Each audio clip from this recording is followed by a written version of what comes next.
इस वीडियो में हम करेंगे कक्षा 8 का प्रश्नावली 8.2 का प्रश्न नंबर 2। प्रश्न है, निम्नलिखित एक पति युग्मों के रूप में लंबाई एवं चौड़ाई रखने वाले आयतों का क्षेत्रफल ज्ञात कीजिए। यानी कि हमें एक पद वाले युग्म दिए हुए हैं, यानी कि लंबाई और चौड़ाई हमें दी हुई है। तो यह है आयत की लंबाई और चौड़ाई, तो उस आयत का हमें क्षेत्रफल ज्ञात करना है।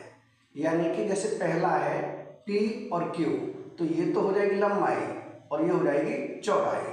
आयत का क्षेत्रफल हमें ज्ञात करना है, तो यहाँ करते हैं पहला भाग। यानी कि लंबाई कितने है, लंबाई है P और चौड़ाई कितने है, चौड़ाई है Q। यानी कि लंबाई हो गई P, चौड़ाई हो गई Q। अब हमें क्या ज्ञात करना है, आयत का क्षेत्रफल ज्ञात करना है।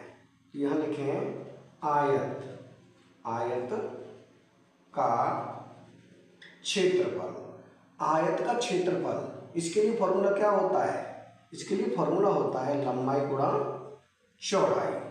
लंबाई गुणा चौड़ाई ये होता है आयत का क्षेत्रफल का फॉर्मूला। अब लंबाई कितने है, P है, तो जब P लिखें गुणा चौड़ाई कितने है, Q है, तो Q लिख दें। P और Q का गुणा करेंगे तो ये हो जाएगा PQ। ये हो जाएगा हमारा क्षेत्रफल आयत का, यानी ये हो जाएगा पहले भाग का उत्तर। इसी तरह से अब हम लिखेंगे इसका दूसरा भाग। दूसरे में क्या है, 10m है, 5n है, तो ये तो हो जाएगी लंबाई और ये हो जाएगी चौड़ाई। यहाँ करते हैं दूसरा भाग। लंबाई कितने है, लंबाई बराबर लंबाई कितनी है 10m, तो यहाँ लिखते हैं 10m और चौड़ाई बराबर चौड़ाई कितनी है 5n, तो यहाँ कर दें 5n।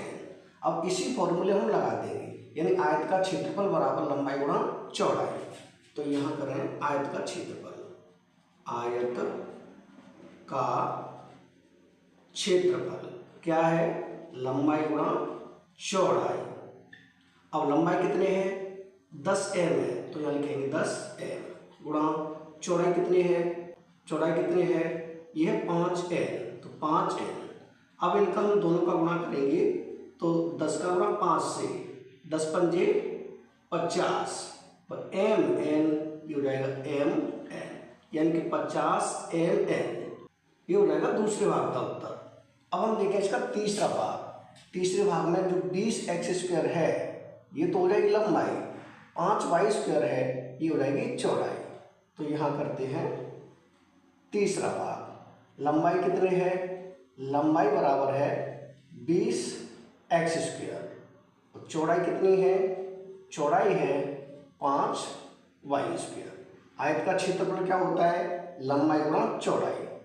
तो यहाँ कर दे सीधा क्षेत्रफल, यानी कि आयत का क्षेत्रफल लंबाई गुणा चौड़ाई। लंबाई कितने हैं 20x², तो ये 20x² गुणा चौड़ाई 5y²।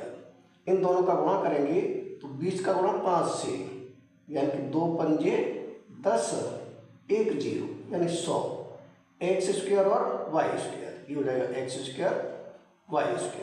ये हो जाएगा हमारा तीसरे भाग का उत्तर 100x² y²। अब देखें इसी तरह से चौथा भाग। चौथे भाग में जो 4x है ये हो जाएगी लंबाई, जो 3x² है ये हो जाएगी चौड़ाई। तो यहाँ करते हैं चौथा भाग, यानी कि लंबाई कितने है, लंबाई है 4x, चौड़ाई कितनी है, चौड़ाई है 3x²। अब इसका क्षेत्रफल, यानी कि आयत का क्षेत्रफल क्या है, लंबाई गुणा चौड़ाई। तो लंबाई कितनी है, ये 4x, चौड़ाई कितनी है 3x²। इनका हम करेंगे गुणा, यानी 4 का गुणा 3 से, तो 4 3 12, x यहाँ और यहाँ x²। इन दोनों का गुणा करेंगे तो यहाँ x है, इस पर कोई घात नहीं है। जब कोई घात नहीं होती तो वहाँ घात 1 मानते हैं, और गुणा करने पर घातें जुड़ जाती है, यानी कि 1 घात यहाँ 2 यहाँ, तो इनका गुणा करेंगे तो कितने हो जाएगी, ये हो जाएगी x3। ये हो जाएगा हमारा चौथे भाग का उत्तर। अब देखें इसका पांचवा भाग। पांचवें भाग में है 3mn, ये तो हो जाएगी लंबाई, चौड़ाई हो जाएगी 4NP। तो यहाँ लिख लें ये 5 भाग। लंबाई कितनी है?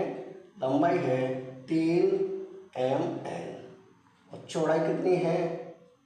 चौड़ाई है 4NP। अब इसका क्षेत्रफल यानी कि आयत का क्षेत्रफल, लंबाई गुणा चौड़ाई, तो लंबाई हो जाएगी 3MN गुणा चौड़ाई हो जाएगी 4NP। अब इनका गुणा करेंगे तो 3 का गुणा 4 से, तो ये हो जाएगा 3 चौक 12 M, तो यहाँ M और यहाँ N है और यहाँ भी N है, तो एक घात यहाँ एक यहाँ, दोनों को गुणा करेंगे तो घात जुड़ जाएंगे, यानी एक घात और एक घात कितने हो जाएंगे? 2 हो जाएंगे, n की घात 2 और है p, यानी ये हो जाएगा 12MN²P। ये हो जाएगा हमारा 5वें भाग का उत्तर। यानी इस प्रश्न के जो सभी भाग हैं वो हो चुके कंप्लीट, यानी कि प्रश्न नंबर 2 हो चुका है कंप्लीट। अगर वीडियो पसंद आए तो लाइक करें, कमेंट करें, अपने दोस्तों के साथ शेयर करें। धन्यवाद।